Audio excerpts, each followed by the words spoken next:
ଦେଖନ୍ତୁ এই ଲାଇଟ୍ଟିକୁ ଟିକେ ଦେଖନ୍ତୁ କେମିତି ଅପଡାଉନ୍ ରହୁଛି। କାଲି ରାତି 10ଟା ପାଖରୁ 10ଟାରୁ 10:30 ବେଶୀ କରିକି 10:30 ଭିତରେ ଲାଇନ୍ଟି କାଲି ରାତି ସାରା ହିଁ ଏମିତି ଅପଡାଉନ୍ ରହୁଛି। ଆଜି ସକାଳ ପର୍ଯ୍ୟନ୍ତ କୌଣସି କାମ ହେଇନାହିଁ। ମାନେ ଏମାନେ ଯେଉଁ ଲାଇନ୍ ମ୍ୟାନ୍ ହଉ ବା ମେଣ୍ଟେନାନ୍ସ ଯେଇ ଏମାନେ ଦାୟିତ୍ୱ ନେଉନାହାନ୍ତି। ରେମୁଣାର ସବଷ୍ଟେସନ୍ ଯେଉଁ ନରହରିପୁର ଫିଡର, ଏ ନରହରିପୁର ଫିଡରକୁ ନରହରିପୁର ଫିଡରରେ ଏମାନେ କୌଣସି ଦାୟିତ୍ୱ ନେଉନାହାନ୍ତି। ଏମାନେ କହିବାକୁ କେହି ନାହାନ୍ତି, ଯାହାଫଳରେ ଏଇ ଅପଡାଉନ୍ ରାତି ସାରା, ମାନେ ରାତି 10:30 ପାଖରୁ ଆଜି ତକ୍ ପର୍ଯ୍ୟନ୍ତ ଏମିତି ବହୁତ କମ୍ପ୍ଲେନ୍ ମୋ ପାଖରେ ରହିଛି। ବହୁତ କମ୍ପ୍ଲେନ୍ ମୁଁ ବହୁତ କମ୍ପ୍ଲେନ୍ କରିଛି। 1912କୁ ବି କରିଛି, ରେମୁଣାର କଷ୍ଟମର କେୟାର କରିଛି। ରେମୁଣା କଷ୍ଟମର କେୟାର ବି ଉଠାନ୍ତିନି ଭଲ ଭାବରେ। ଏମିତି ନେଇ ଆମର ଯେଉଁ 3 ଫେଜ୍ ଲାଇନ୍ ନେଇଛୁ, ଆମର ଯେଉଁ ଫାର୍ମ ଅଛି ଦେଖୁଥିବେ, ଆମର ଫାର୍ମର ଯେଉଁ ମାଛ ଚାଷ କରାଯାଉଛି, ଯେଉଁ ସିଙ୍ଗି ଚାଷ କରାଯାଉଛି ଫାର୍ମରେ, ସିଙ୍ଗି ମାଛ ନେଇ ସବୁ ମାଛ ସବୁ ଯେଉଁ ଚାଷ କରାଯାଉଛି, ଏଥର ଯଦି କୌଣସି କ୍ଷତି ହୁଏ ଅକ୍ସିଜେନ୍ ସର୍ଟରୁ, ତାହେଲେ ଆମର ରେମୁଣା ସବଷ୍ଟେସନ୍ ମେଣ୍ଟେନାନ୍ସ ଦେଇ ଏଥିରେ ଦାୟୀ ରହିବେ। ସବୁବେଳେ ବ୍ରାହ୍ମଣିଆର ବୁନ୍ଦେ ପାଣି ପଡ଼ିବ ମାନେ ଲାଇନ୍ କଟିବ, ଘଣ୍ଟା ଧରିକି କଟିବ। ଦେଖନ୍ତୁ ଆମର ଏଠି 3 ଫେଜ୍ ନିଆଯାଇଛି।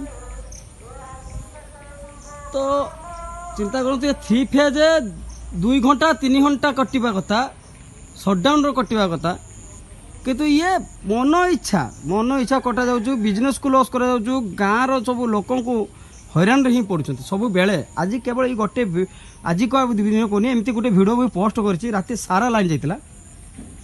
ରାତି ସାରା ଲାଇନ୍ ଯାଇଥିଲା। ଚିନ୍ତା କରନ୍ତୁ ଏମାନଙ୍କର କେତେ ଦାୟିତ୍ୱ। ଏ କଥାକୁ ଉଚିତ ଲାଗିଥିଲେ ସେୟାର କମେଣ୍ଟରୁ ଜଣାନ୍ତୁ। ସେୟାର କରନ୍ତୁ, କମେଣ୍ଟ ମାଧ୍ୟମରେ କିଛି ଜଣାନ୍ତୁ।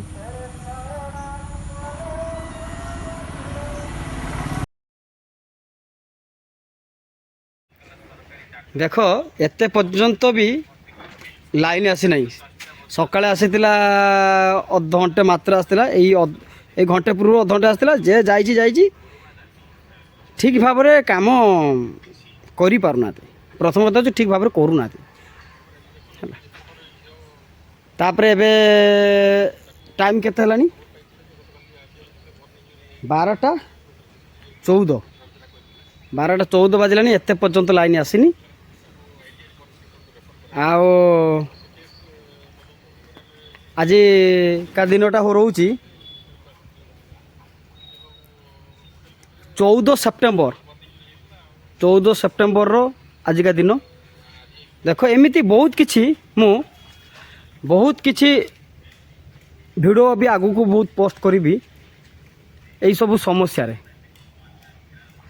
ଆଉ ଏ ସମସ୍ୟାରେ କେମିତି ସମାଧାନ ହେବ ତା ପାଇଁ ମୁଁ ବହୁତ ବ୍ୟବସ୍ଥା ଚଲେଇଛି।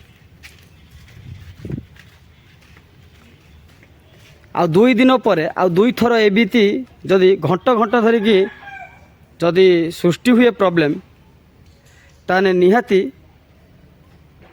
କିଛି ନା କିଛି ବି ପ୍ରତିବାଦ ପାଇଁ ମୁଁ ବାହାରିକି ଯିବି।